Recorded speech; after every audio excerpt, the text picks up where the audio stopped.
and welcome to another episode of Journey to the Rise. I'm your host, Lucretia. In today's episode, we talk with Deanna Czerwonka LaMont, a small-town girl who felt drawn to Sedona, Arizona. She began her career working in radio. That experience helped her hone her marketing skills and the importance of connecting with community. Even though she had a comfortable and secure position working at the radio station, she felt a pull. Part of her kept wondering if there was more to life beyond what she knew at the time. She decided to listen to that nudge, as she likes to call it, and it brought her to her purpose in life.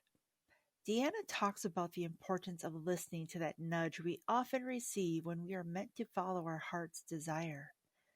This is an insightful conversation, and it will become a two-part series as we went way over on our time together. Let's not wait any longer. Please welcome my guest, Deanna Czerwonka LaMont. I am so excited to welcome our guest today. This woman is living proof that if you grew up in a small town, you still are capable of doing amazing things. I say this because unfortunately it seems like in small towns you don't have the exposure to things like you do in a larger metropolitan area. And what's amazing about this woman, if you go to her website, she talks about how she is an intuitive energy healer, a wellness guide. She helps women bring the best out of them so we can be the best for ourselves. I already warned her this episode's going to go long, so get ready for a two-part series with this. And I know it's going to be life-altering, and I know I'm ready. I hope you're ready. Deanna, thank you so much for taking time for us today out of your very busy schedule. Oh my gosh, Lucretia, I am super excited. And what's time, right? Time is malleable. I'm not that busy.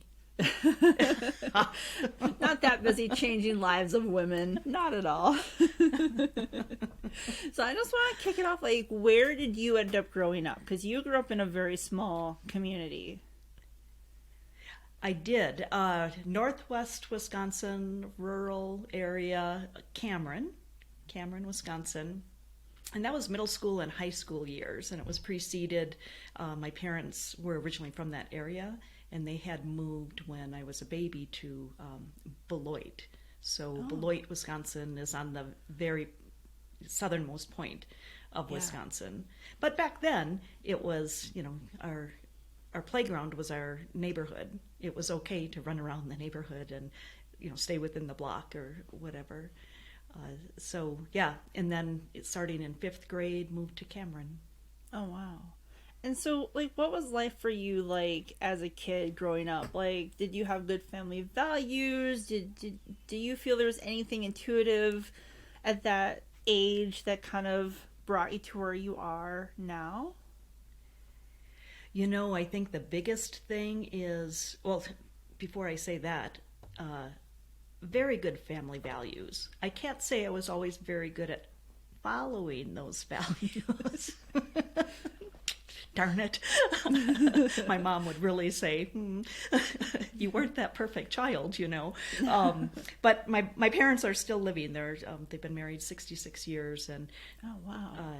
I know that they did the very best that they could do. Of course, parenting doesn't come with a manual, and you'd think after tens of thousands of years we'd have it figured out, but we don't. No. And I think that's part of the journey. But family values. I grew up Catholic, and so going to church was a weekly thing, and nature was a big piece of growing up. We were, lucky enough to always have land. And I swear, and, I would love to talk to my parents about this, and I probably will.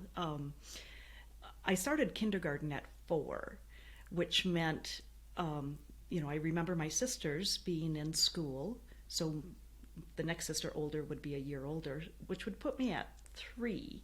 And I remember being in the woods by myself, playing and exploring and, having conversations with, fairies and leaves and trees. And And maybe that's just in my mind. It felt like it was for hours. Maybe it was 20 minutes, and maybe my mom was watching from the window. Who knows? Yeah. But that innate sense of connection with nature, which ties in with the other part of what you were asking about, that intuitive piece or that knowingness, I everybody has it. It's like a muscle. So I believe early on I was aware of it because I always had this sense of there's got to be something more. There's more than what I'm seeing here. Yeah. I could feel it, even though in my child mind I didn't have the words for it. There was an innate sense. Wow, that's beautiful. And what a fantastic way to grow up, to be able to have the freedom to be in the woods and really utilize your imagination and start that journey on your intuitiveness so early. Because I believe it's not just that outer nature, outside nature that we see, it's also that inner nature. And there's a connection. What's going on outside is going on within us. So I really feel that nature's been a fantastic teacher and very, very lucky to have grown up that way. Yeah. And so where did life take you after high school? Like, did you go to college? Did you just bust through the doors and get a job right away out of school? After high school, I went to WIT. It was WITI at the time, a technical institute, and just up the road in Rice Lake for marketing. And it's really interesting, my choice in doing so.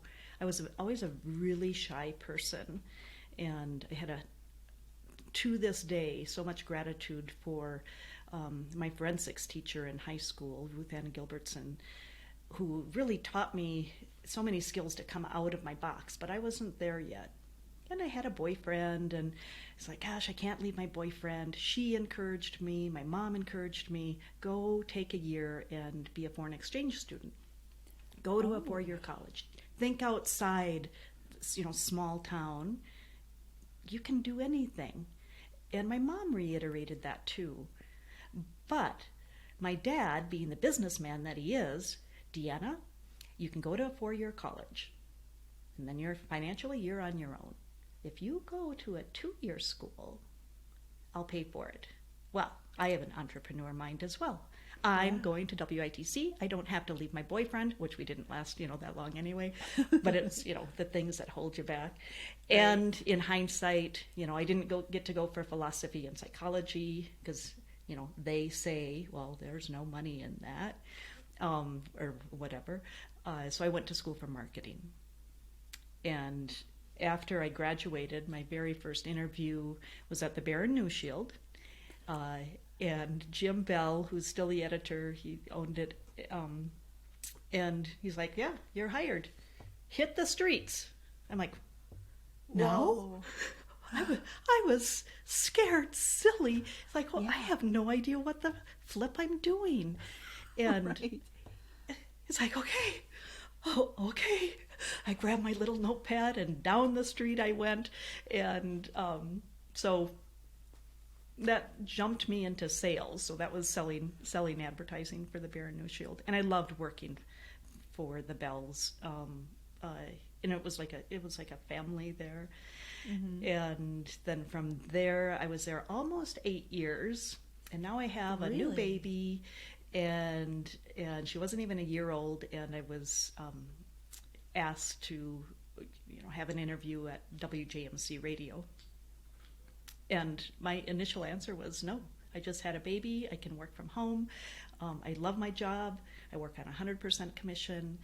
And Tom Kozer, the owner, said, it just doesn't hurt. It just doesn't hurt to have an interview. Yeah. So I had nothing to lose. Right. So I went in for the interview, and I did take that job, and I was there for 26 years. Oh my gosh. Selling advertising. Yeah. Yeah. So what's it like to work? Because that's a small radio station. What's it like to work in such a small environment and for a small community? It was I always said it was a good gig. Oh, this is a good gig. Because again, I worked on 100% commission. So I was in charge of, what my outcome was.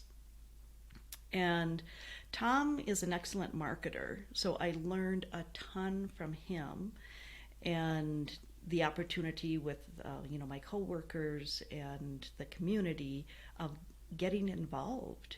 So my territory was just the one town. Some of the salespeople could go out, different areas of Northwest Wisconsin, and mine was just Rice Lake, Wisconsin. And so it was really getting to know the business people, developing a trust, because I was never a good salesperson. I still am not. I dread asking. After over 30 years, that was so hard for me. But what was easy was having a conversation with people, hearing about their passion for their business, what their needs were, and truly listening. And then I either could come up with a plan that would help their business grow, or I couldn't, and be honest about that. So I never really had to sell. And I say that lightly because, yes, we were under the gun to sell. But right.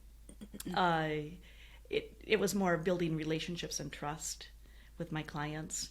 And so then you get to see a different side of business people than you would just, either walking into their business or seeing them on the street. So that was a huge benefit of being in a small town, because everybody wants to, support one another at the core. Is there competition, of course, but I think overall it was a great experience, although I knew when it was time to leave. Really? And what was the deciding factor there? Because, that's a long career to be dedicated to a company. So what happened? It took me about 8 years to do the change. For 8 years, I felt this nudge, because my heart was saying something different. And it goes back to, again, being that little girl. Like, is this all there is? There was some uneasiness, but I couldn't put my finger on it. So, again, I'm asking myself, like, gosh, is this all there is? Why do I feel the unease? Because my brain is telling me, Deanna, this is a good gig. It's a good gig. Yeah. You can work from home. There were some perks that I'm super grateful for. And anyway, after doing my own, self-work, that's a, lifelong process, and it will continue to be. The more I learn, the less I know. But I really got in touch with myself, and it's like, I need to make the change. Because what I have figured out is the universe is always supporting us. Always. And you can fill in universe with whatever, God, source, I don't mean any specific connotation when I say that. It's just a word I use. So the universe is always supporting us. And we'll get a little nudge, a little tickle, a little tap on the shoulder. You might want to think about, going this direction, turn left instead of going right. And when we don't listen, that little nudge, that little tap becomes a little stronger shove. We still don't listen. It becomes a push. We still don't listen. And it's a kick in the pants and very uncomfortable. Right. So I had some other things in my life that I experienced that way at that time. And I thought, I need to let go here, because really I had no guarantee for an income, and I still need an income. Right. So I gave a 6-month notice after my 8-year contemplation of being there, 26 years total. A little slow. But on my last day, what I wanted to do was really follow my heart and step into my side business of inspiring wellness for life, doing healing work. And so I did it. And I thought, if universe, if it's true, if you truly have my back, I'm going to survive. Lucretia, oh my word. The universe surprises and delights me as it does everybody else, beyond my wildest dreams. I can't imagine not having taken the leap. Yeah.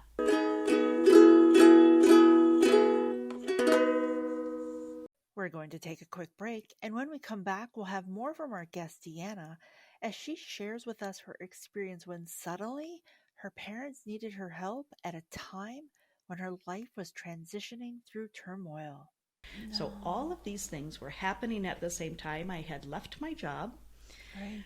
didn't have time to do healing work, and wasn't in a mental place too. I was stressed beyond belief. To stand out on social media and the internet, for a business to grow, you need branding images that help express who you are and what you represent. Being a driven business owner, you already know your audience needs to see your brand show up on a regular basis before your potential clients will trust you enough to work with you.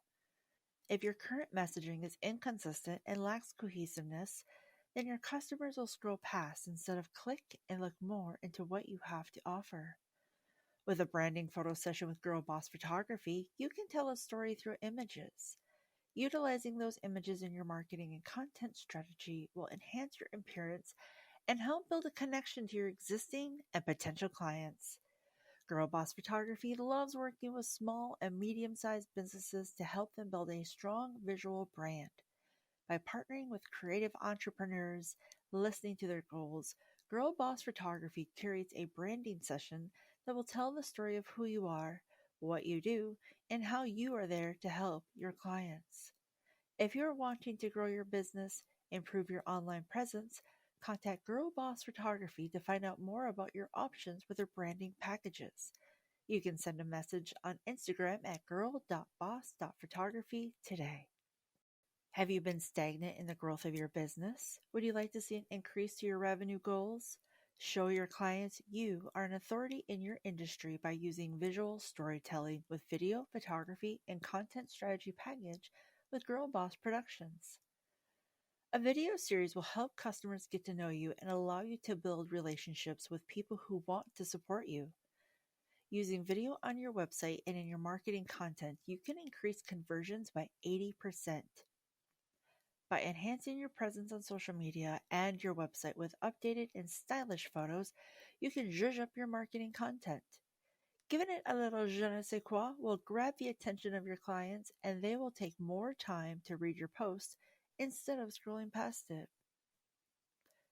Utilizing video, photos, and a content strategy all in one package will promote your business to existing and potential clients and help develop a relationship with clients who want to support you, which will result in increased sales. If you would like to know more about how you can enhance your business with video, contact girlbossproductions.com today. Have you noticed more and more people are dropping from social media? They're tired of being blasted by ads, by the nastiness that can be carried on endlessly with comments, accounts being blocked or deleted for no reason at all, and the reasons for people leaving and spending less time on these platforms continues. If you're only promoting and marketing your business on social media, this is not the best way to navigate your way to a successful business. But don't worry, I have good news. There is a way to reach your target audience. It's by email. Yes, email. Email marketing is not dead, it is alive and well. Businesses utilizing a smart email marketing strategy can increase sales, make connections, and deliver a message that will be more reliably received than depending upon an algorithm that continues to change. If you want to know more about how to grow your business with an email marketing strategy, go to girlbosscopywriter.com to find out more. Welcome back to Journey to the Rise. We continue our conversation with Deanna, and we get into what happens if we get a one-way ticket and no set plans. Yeah. Wow. And so when you take this leap, like what was the next steps for you? Were you holding workshops? Did you stay in Wisconsin? Like did you just go home and be like, what is happening? I didn't have time to think about it. So that was in 2014. And again, I think this is the magic of the universe. So in 2014, my dad had contracted Guillain-Barré, and he was in the hospital for 90 days. My dad's a really fit and healthy man, and he was out scoping where he was going to put his deer stand. It was, coming up on deer hunting season in Wisconsin, and within 12 hours, his legs, he described them as having spaghetti legs. Within another 12 hours, he was paralyzed. And oh my gosh! Through the process, realized through perfect set of circumstances that it was Guillain-Barré, which is treatable. It can't be cured, but it is treatable. Anyway, he was paralyzed. I think it was from his hips down and then his elbows down. So he was in the hospital and then a swing bed. But after 90 days, insurance boots you out, and he still wasn't fully recovered. And my mom was one wing down, and so it made sense. I was single, and made sense that I would move in with them and just help out. So I did that, and that was 2014. I was there actually about 18 months. True blessing. That disease is on all kinds of levels, which is a whole nother story. But also at that time, I was living with a girlfriend since 2011 out in the woods of Birchwood, really facing now my second divorce and all the grief and anger and resentment and all the things that I created within myself. And so all my stuff was at her place, and I was living with my parents, and then I had somebody that is so close to my heart that was self-medicating and had suicide ideation, which turned into suicide attempts. No. So all of these things were happening at the same time. I had left my job, right? Didn't have time to do healing work, and wasn't in a mental place too. I was stressed beyond belief. And then it was the turn of 2015. A beautiful story that this person with the suicide attempts, the lessons that I learned from this amazing soul, and who is alive on this planet. Okay, good. Yep, and a fantastic teacher for me. I've got so much honor and respect for this person. But that was happening actually at the same time. I get a phone call, and my girlfriend was killed in a motorcycle accident. So I had these three major, life situations. And the brothers had asked of my friend if I would move back to the house and until they could decide what to do with it, because it was up in the country. And I was honored to be able to do that. And this woman, oh my gosh, she shows up in the most amazing ways.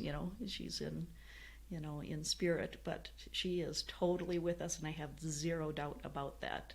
Her sense of humor is uncanny. But so from all of that, her home sold in that was in May. In that following November, her brothers put the home up for sale. They said, it's in a resort area. You'll be here through the winter. Don't worry about having to figure something out. And in my mind, I'm thinking, no, this is going to sell fast. Because I knew what Lou's intentions were for that land. She built that. It was a log home with her brothers and her dad. And she had an innate connection with nature. And there were a lot of animals and on this 20 acres, and I was just clearing energy and pouring love into that space, just as she would do. Yeah. And in honor of her, within 2 days, the home sells. Oh my gosh. So then, and I had all my stuff in storage that didn't fit in her house since 2011. And now, here we are at 2015. And there was somebody in Cumberland that said, our house has been up for sale. and we're taking it off the market. We're going to Arizona. Why don't you move in here? Don't worry, you'll be here through the winter. We're not coming back from Arizona until spring. And I thought, oh, great. And they knew that I, at that time, was teaching some classes and doing energy work. And I thought, now, after all these few months, I could get back into that. So I went to my storage shed and loaded everything up, totally staged the house.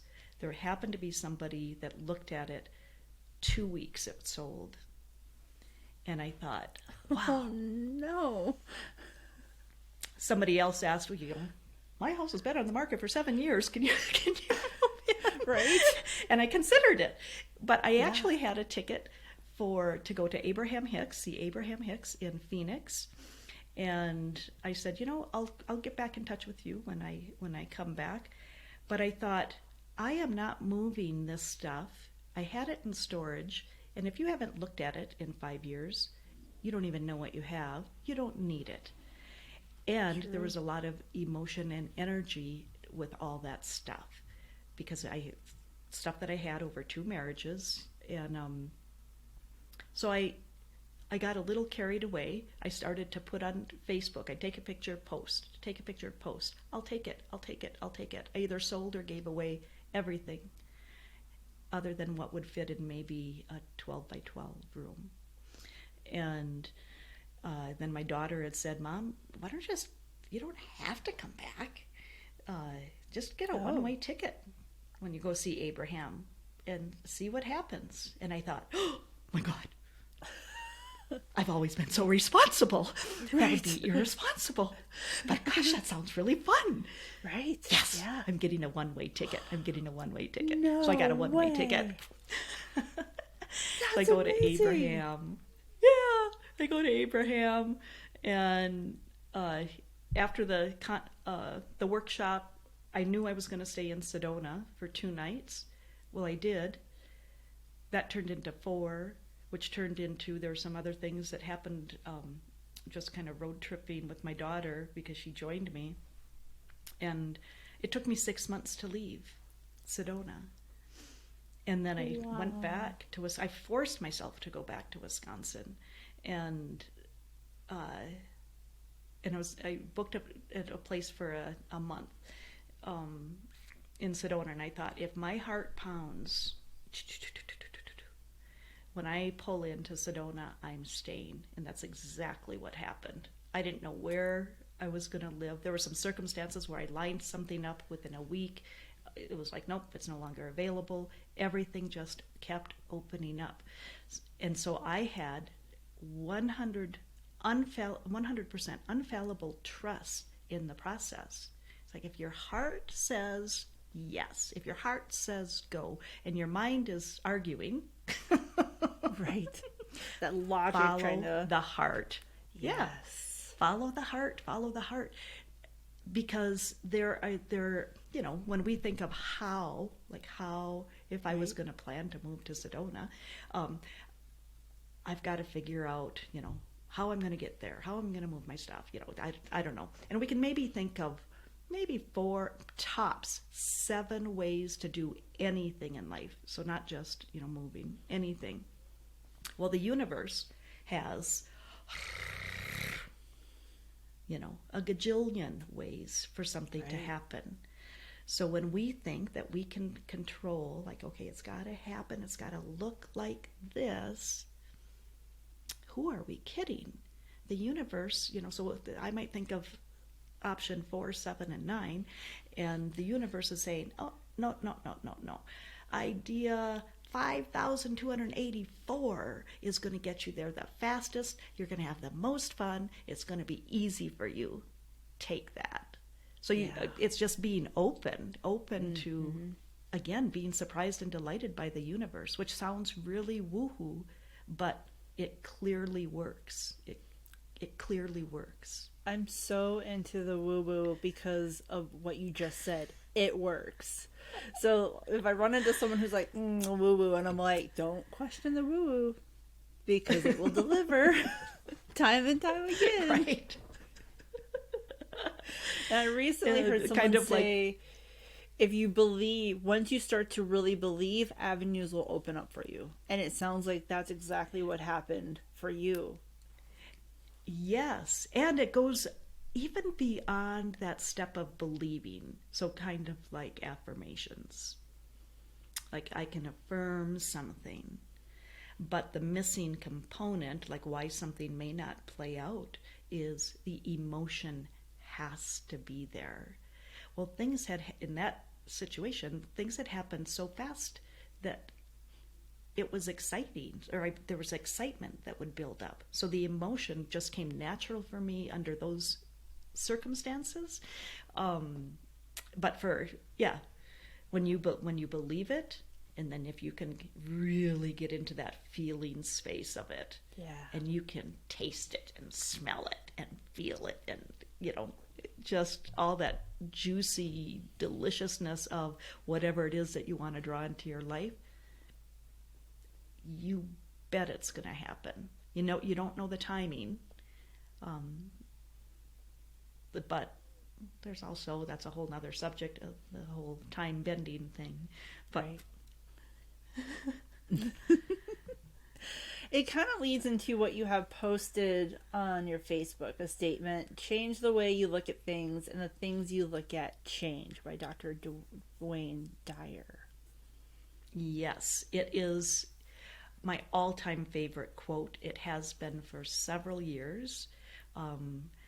Certainly those last 8 years at the radio station, that was a quote. I had typed it up and I taped it everywhere. It was in my desk drawer. It was in my car. It was on my mirror. I couldn't get away from the quote because I could feel truth in it. So change the way you look at things. So that there were situations or circumstances that I was uncomfortable with. And it's never about the other person, which is a hard truth, but it isn't. They're just mirroring something to us that's triggering. It wouldn't be a trigger if it wasn't, that frequency wasn't going on inside of us.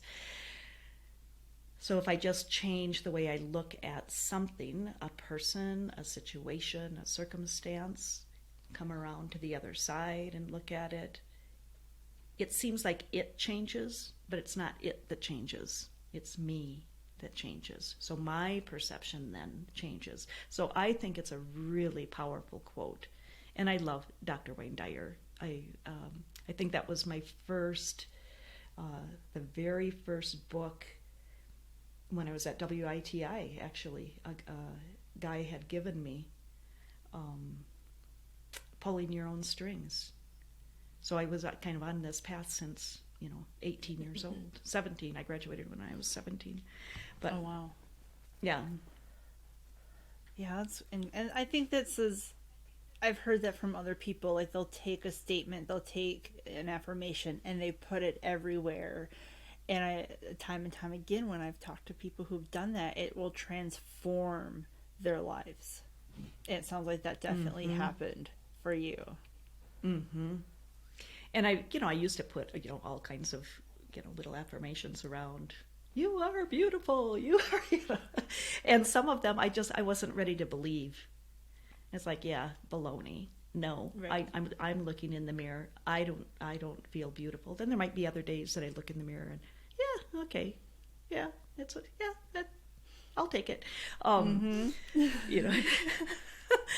But so that's getting back to, you have to develop that belief behind it.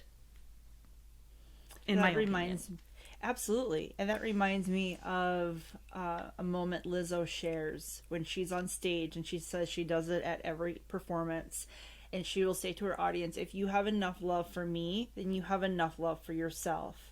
And she will say, we're all going to say this together. I am beautiful. I am enough. And she goes through all these incredible affirmations. I'm like, how incredibly powerful for someone like Lizzo, who has struggled through her own challenges, to say, we are going to come together and we're going to accept that we are enough and we are great. And to share that with her audience, I think is beautiful. I love that. I love that. And like, so people in the audience could look at her and say, well, yeah, I can say I love you, or whatever. We cannot, or you're beautiful. We cannot see in somebody else something that's not already within ourselves. So if we see it, like I look at you and I go, oh, you're so beautiful and you're vibrant and colorful and playful. And then, I have to do a self-check. Well, Deanna, can you claim those things for yourself? Hell yeah, you can. And I'm working on that. I'll probably always be working on that. But in my heart, like, I know that to be true. You can't see it if it's not already within you. Mm-hmm. Mm-hmm. And you talk about on one of your posts about loving people, loving life. You say, I'm passionate about making each day my best day and find life keeps getting better and better. I facilitated meditation retreats in Sedona, Arizona, distance Reiki, I'm sorry if I'm saying that wrong, and love sharing our home for couples to enjoy a romantic getaway at our sunshine house in Sedona via Airbnb. Feel the vibe, embrace the love, find balance, peace, joy, harmony in this amazing life's journey. That's so Amen. Yeah. Like, what great energy you're putting out in just that very simple statement. And that's who we draw in. It's such a, the law of attraction is a real thing, just like the law of gravity. And I feel that, it's fun hearing you say that, because it's in my bones. That's what I feel. And we draw the most amazing people. Yeah. That's awesome. A friend of mine, she had an Airbnb, and she would leave a book in the back for people, and I would help her out time to time and clean. And like you're saying, I would read what people would write, and the kindness would just spill upon the page of people just staying in her space and the warmth that she brought. And I think that speaks volumes of who you are as a person, and I'm so grateful that you've recognized that within yourself so that you can go and help women the way that you do. And that's where my passion lies. It's like, if I can feel this good, and I have to, there's a caveat, do I feel this good all the time? Hell no. Right. But as a whole, like, I know what has worked for me, and like, how selfish would that be if I just don't share? And granted, I get in my way often, as we all butt do. up against against myself and my limiting beliefs and my ego. But the true passion is, I want people to know this for themselves. Actually, I'm going to take that back. You already know it. You already know it. And it might be a remembering, just like with myself. Like, I know it to be true, and sometimes I need, I just need a little nudge to, oh, right, get back on track here. And you also talk about being uncomfortable, and I think this is something a lot of people avoid. We don't like being uncomfortable. We like our little cozy spaces. And you talk about well written and a personification of a journey I continue to dive deeply into. The parts of myself I have denied and hidden have been eye-opening, heartbreaking, and soul-fulfilling. Taking responsibility for how things have played out in my life is just, wow, ineffable, uncomfortable, yet worth it, for the future only holds love. Mm-hmm. That was a pretty recent post. I've had a pretty major situation this past year that came up, and again, the people that are involved, I so honor, because it gave me an opportunity to really dig deep and realize I'm always doing self-work because that's what I'm passionate about, and we teach what we most need to learn. And I spent, 5-6 months curled up in a little ball, crying my eyes out, just not believing the situation that had occurred. And when I dug deeper, it was really coming to terms with a shadow side of myself that I have denied and I didn't even recognize. It's a piece of myself that I almost thought of like kind of outside of myself once I started to really look at it. Like, oh, I can't believe that's even me. And then to take that side, that shadow side, and really, well, embrace it. Embrace it. And it's like, this is part of me. It's not pleasant to look at. And it hurts. But I'm going to take that and I'm going to pull that part of me right into my heart and just have some compassion and some grace. And that side of me that has been with me many, many years, it served me at one time. It protected me. I needed that side, but I don't need that side anymore. But I can still hold it, not try to get rid of it, not try to deny it, not try to push it away, really look at it, embrace it, and it helps create, more of the wholeness that's me. And then what happens? Well, there's even more love, self-love. So there are truly, truly gifts of having the courage to be real. My gracious, none of us, if you're walking on this planet, you don't have it figured out. None of us do. It's a process. And, for us to just put on a front of yeah, everything's all fantastic. No, it's not. There are times that are, and there are times that are crappy.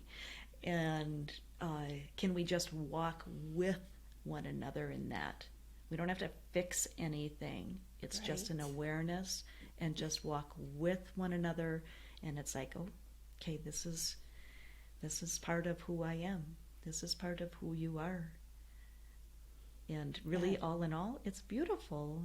Yeah. And I've noticed a big shift in myself. Like, share something personal. A friend of mine, because I have horrible negative self-talk, and I have for years. And I will forever be grateful for my friend Jill when one day we were out and I said something, and I will love her forever for this, but she turned and gave me the most defiant look and said, "Do not talk about my friend that way." And I was like, oh my gosh, no one has ever cared enough to call me out on my ass. Like, dang. And that started going into the self-work and whatnot. And I started to really embrace, if we are kind to ourselves, it is easier to be kind to others. But like the self-work that you went to do, it's not easy. And people they don't like that. But look at where you've come because you did it. And kind of the good news about that is, like, once you start, so it's like peeling back, layers of an onion. Yep. So I believe it's true, we're given what we can handle. So a layer is peeled back, and then you notice a true change in yourself that is positive. So then you're willing to go a little deeper. And then, compound that over several years, you can get to the really tough stuff. And the beauty is, it doesn't take, many years, or the switch happens quickly. So even when I was curled up in a little ball in the corner crying, that was on me, and I needed to do that because I never allowed myself to truly grieve. Yeah. Or to really feel sadness. Those are emotions that I was afraid of. I didn't want to feel grief. I'm going to cover it up with humor. I don't want to feel sadness. I'm going to put on my rose-colored glasses. And I reached that point where, no, I want to feel. So I allowed myself to really feel. Maybe I went on too long. I don't know. It doesn't matter. It's what I wanted to do and needed to do. Yeah. But then the self-work it's a game of curiosity. And what is that called? Like an archaeologist when they're Oh, like the digs when they go for the Yeah. archaeological digs for fossils. So then there's treasures in there, Yeah. right? They're finding treasures. They're going into this dirt, barren, land, and they're finding these treasures. Well, that's kind of what self work is. And then once you know that it continues to be, so when you go to that that part where it feels like, oh, this is going to be hard. Is it hard? Yes. Does it last long? No. Is it worth it? Hell yes. Yeah. Yeah, hands down, 1,000-fold. And you being from the Midwest, people in that area are taught to repress your emotions. Oh, yeah, I'm German Norwegian, stoic. Yeah, don't Very stoic people. Don't feel here. Have a cookie. Right. Oh, you're feeling bad. Oh no. Oh, here's some cake. You want some cake? It's like, so we're not taught. We're not taught how to, or what are the neighbors going to think? It's a small town. Right. Oh, yeah. And now it's like, I'll probably always worry what people think. I'm really trying to get past that. But, you have to be true to yourself. You have to be authentic. Otherwise, you're just drained. You don't have the energy because you're not being true to yourself. Yeah. And people are going to like you or not. Actually, my friend Lou told me that. She's like, Deanna, not everybody likes you. I'm like, oh, what? Lou. Yep. We're not everyone's cup of tea. And sometimes that cup of tea comes with a shot of whiskey, like it's not for everybody. Right. And an all-night bender. My gracious. Yeah. But I lost my thought there, my connection. I was stuck on the bender. Well, I think along with what you're saying, like the German, Norwegian, like there's even cultures. I've talked to people who are Black and they're like, oh, in Black culture, we don't do emotions. And you're right, we're not taught. And then that ends up being a build or walls, and then that festers into other issues that could even go into health issues. Oh, absolutely. I would take that a step further and could go into health issues, will go into health issues. Yeah. Almost, I don't know what the medical journals are saying now. I think the percentile is in the 90s of any given physical dis-ease is related to stress. Well, what's stress? Emotions. So our emotions really, our bodies tell us so much. Our bodies have the ability to heal themselves. The likelihood is difficult because what's going to get in the way is resistance while our head gets in the way. Yeah. Like you don't really believe it to be true. But our bodies are, something doesn't feel good. My back hurts. So say, for example, this is how I first got into Reiki.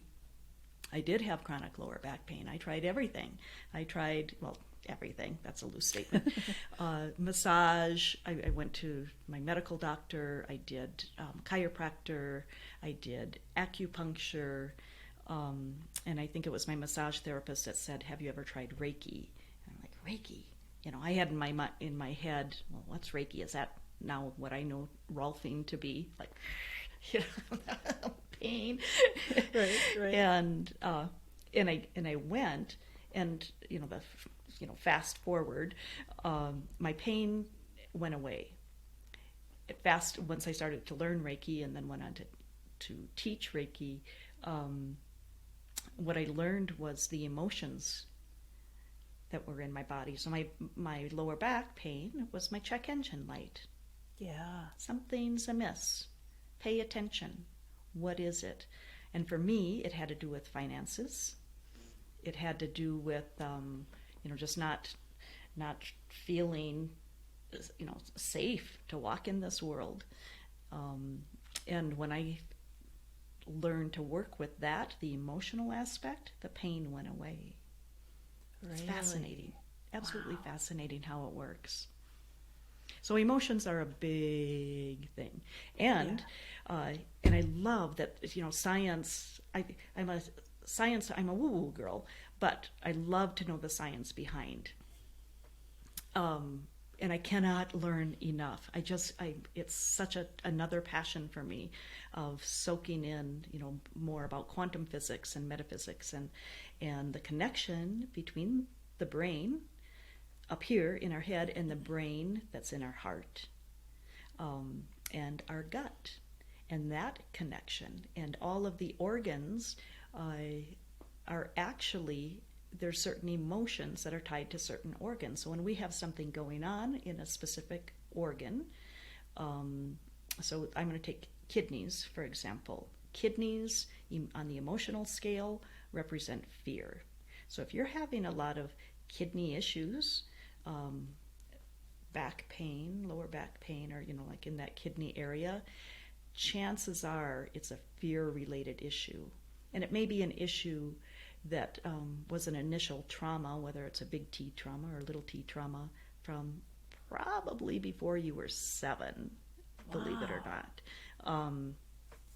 And then, your brain starts to, from that early trauma, starts to create a neural pathway. This is what I need to do to feel safe, and this is how my body's going to react. And it's not until we start to address it, and even changing our thoughts and our belief system around it, that this brain in our head creates a new neural pathway for true change to take place, and the body follows. Wow. Fascinating. It is fascinating, and I agree with you. I love the science. I'm not like one of those super science-minded people, but I also, when you were talking about that, it reminded me, I don't know if you've ever watched Friends or Big Bang Theory, but on Friends, when Phoebe would go toe-to-toe with Ross, who was the scientist, and then on Big Bang, when Penny would go to toe-to-toe with Sheldon, and like they both had very valid points, and the scientist would always be like, oh, wait a minute. It's like, yeah, the woo-woo is there. Like... Right. And I love shows like that because there is an interconnection. Mm-hmm. It's just a matter of teaching ourselves that. Yeah. Learning. Mm-hmm. Mm-hmm. And you talked in your social media posts about that it's important to embrace all of your experiences, to feel gratitude and let go, to imagine a vibrant, colorful, adventuresome, beautiful life. When you are finally ready to let go of old patterns, habits, behaviors, thoughts, your life will be even better than you ever dreamed. When we recognize limiting beliefs on what may be holding us back from the life we desire, what happens? Limiting beliefs. So limiting, how do they even get started? It can start when we're little. Good girls don't cry. Yeah. Be sweet. Oh, you're so sweet. So that tells me as a little girl, I have to make sure that I'm pleasing this person because I don't want to make them mad. Or there's all kinds of limiting, beliefs about, maybe it's a teacher you go up to read, when you're in 4th grade and you're stumbling over your words, and the class laughs at you and oh, you can't read. Well, that becomes a limiting belief. I can't read. Which is, it's all baloney. Anyway, so we have these patterns of thoughts that we keep thinking that form our beliefs, and thoughts become things. So then those play out into, those life circumstances are going to play out to prove that is right. So once you recognize, and it's just a matter of tuning in. So some limiting beliefs are so strong and so instilled that we can't even notice that they're a limiting belief. But if you're feeling angst, there's a limiting belief involved. So then it's asking yourself, is this true? Is it 100% true? And it's having a lot of compassion with oneself, and like attracts like. So if it's I can't do this. I can't start a podcast. I can't start a podcast because my limiting belief is I don't know enough. I'm not good enough. It's too overwhelming. There's too many too many pieces to put together. Who am I? I have imposter syndrome. It's their idea. All kinds of limiting beliefs. Yeah. Is that true? Is that 100% true? Or can I just maybe start with something else and work on that limiting belief? I don't know if I'm addressing that in the intention that you asked. And I think people seem to get stuck and they struggle to find their way out of a pattern. So what advice would you have for someone who maybe they're going back to the wrong guy? Maybe they're in a marriage that isn't fulfilling and or unhealthy. A job. I'm guilty of that as well. Like a job that's not right for them. Or someone who's not managing their stress well. Like I could go on and on with self-destructive behaviors that humans, we avoid doing the work. It's uncomfortable, yet we deserve better. Like how hard is it to reverse these habits and find our way out of these situations? Like how can someone help themselves? And first off, to just have compassion. So if it's a big life issue, you may not want to start right with that issue. So what I mean by that is